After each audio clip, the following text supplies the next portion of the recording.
José Ricardo Taveras.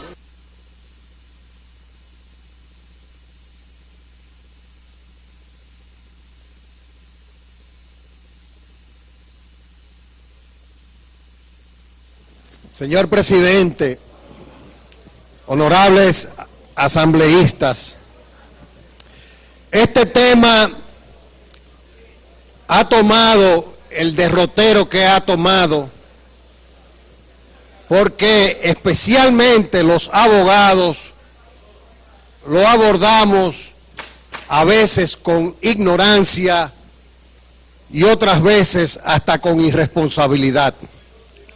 Por eso voy a circunscribir mi participación a abordar el tema desde el punto de vista de la técnica jurídica, estrictamente. La vida es un bien jurídico a ser protegido. Y es claro que todos los tratadistas coinciden en el hecho de que no es la ley la que protege la vida, porque la ley lo que hace es un reconocimiento de un derecho inherente a la dignidad humana. De manera pues que no es la Constitución, ni son las leyes las que respetan la vida, es la dignidad misma del hombre y de la mujer. ¿Cuál es, pues, el dilema del legislador? Si la vida es un bien jurídico a ser protegido, el dilema del legislador es determinar cuándo se inicia la vida. Porque si existe vida, si se reconoce vida, y si se reconoce que el bien jurídico de la vida debe ser protegido, entonces debe este honorable escenario determinar cuándo se inicia la vida. ¿Y quién puede dar luz respecto a cuándo se inicia o no se inicia la vida? La ciencia.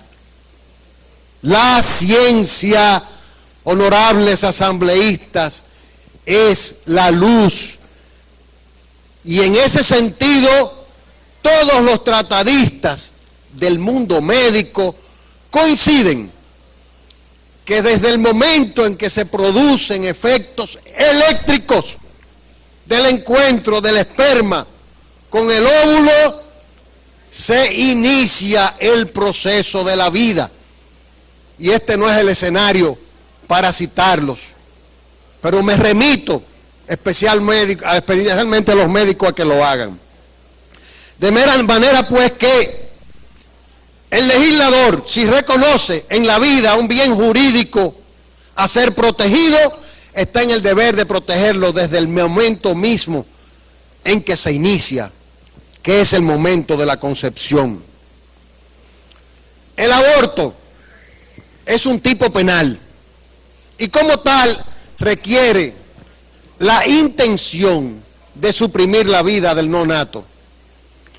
Y si no se trata de aborto, que ahí es donde se genera la gran confusión.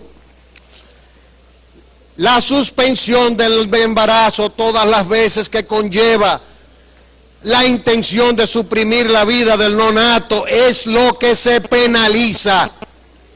Por eso se habla del mal llamado aborto terapéutico, que en técnica jurídica no existe.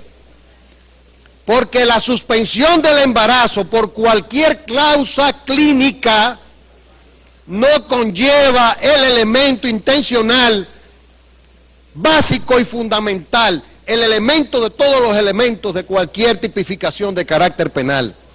De manera que toda vez que un médico interviene para suspender un embarazo con la intención de preservar la vida de la madre, obviamente, porque no tiene ninguna otra opción, no incurre en violación del tipo penal denominado aborto, por lo cual el embarazo, el aborto terapéutico, no existe en técnica jurídica pura.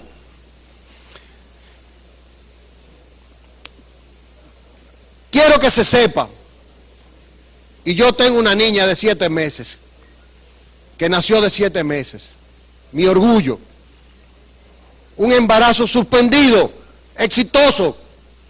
Si mi niña, gracias a Dios, no murió, pero si hubiese muerto, en ese momento los médicos procuraron salvar la vida de la madre. Y gracias a Dios se preservó la vida de la niña. ¿Por qué no es penalizable ese denominado y mal llamado aborto terapéutico, que no es más que una suspensión de embarazo por causas clínicas? Por el principio del efecto indirecto. Cuando el feto muere, no es porque se anda procurando la muerte del feto, sino porque de manera indirecta se ha producido ese efecto. Y frente al dilema del médico está el principio del estado de necesidad, que son principios generales de derecho que establecen claramente cuándo es posible, cuándo un agente, un ser humano, especialmente uno técnicamente calificado para ello, debe actuar. Por eso nos referimos también al dilema del incesto y de la violación frente a los principios generales del derecho. Está el principio de la fuerza irresistible, y para eso existen los tribunales, para hacer la adecuación de los agentes infractores en determinadas circunstancias. Por eso, si en estos casos se pudiera evaluar la posibilidad de que se permita la muerte del feto, entonces vamos a establecer la pena de muerte para el agente infractor. Los fetos mal formados también nos llevan a un encuentro con los minusválidos, con las familias que tienen hijos muy queridos que sufren de síndrome de Down. Entonces nos preguntamos, ¿es posible enfrentarnos frente a esa realidad? Entonces, ¿qué respuesta le damos a esos seres humanos que viven, que le agradecen el don de la vida a Dios y a sus padres? Le vamos a decir que no es posible, que a partir de ahora podremos suprimir sus vidas por un plumazo. Y finalmente, el colega Terrero se refería a los avances de la ciencia que podrían ser castrados si se aprueba este artículo tal cual lo ha remitido el Poder Ejecutivo. Honorables colegas, se trata de las células madres, y con la aprobación de este artículo la República Dominicana se va a poner a buen resguardo de evitar que una industria criminal que está en gestación con la cuestión de las células madres. La situación, honorables colegas, es que se pretende con fábricas de embriones fecundados crear una industria de células madres, y eso significa que se pagará por embriones fecundados y que nosotros podríamos ser objeto de esa industria. Y ese artículo va a evitar eso, porque está aprobado también que hay muchos mecanismos de obtención de células madres que no tienen absolutamente que ver con los embriones fecundados. De manera pues que la Fuerza Nacional Progresista tiene a bien expresar que pondera positivamente las propuestas de modificación planteadas por el Partido Reformista Social Cristiano, en el sentido de que se exprese como muerte natural y se preserven algunos textos como lo de la tortura y otros más que han sido sugeridos, y que este texto sea aprobado de la manera sugerida por el Poder Ejecutivo con las enmiendas a las que hemos hecho referencia. Muchas gracias, señor presidente.